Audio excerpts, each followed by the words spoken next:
Böyle bir şey olmaz hocam. Şimdi sizi yakaladık yani. Eskiden. Tamam. Pozisyon iyi.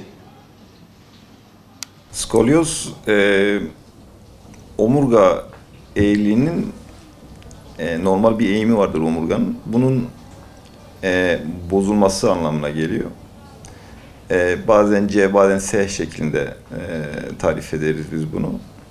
Bu aslında toplumda yaklaşık %3'lük ortalama, %2 ile 4 arası bazı çalışmalarda gözleniyor. Bu daha çok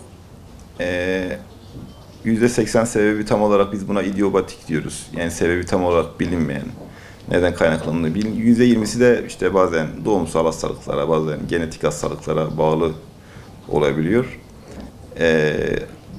Daha çok bayanlarda 8-10 kat daha fazla oluyor açıkçası. Yani kız çocuklarında daha fazla görülüyor.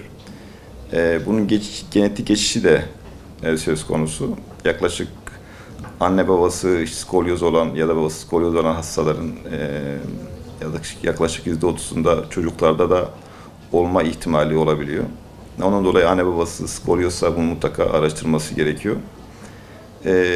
Daha çok bize ergenlik döneminde özellikle işte 12, 13, 20 yaş arası, 16, 17 yaş arası hastalarda sırt ağrısı, bel ağrısı şekilde şikayet edilen gelen hastalarda biz bunu tespit edebiliyoruz. Erken tanı çok ileri vaka olmadığı zaman büyük oranda biz bunu toparlayabiliyoruz.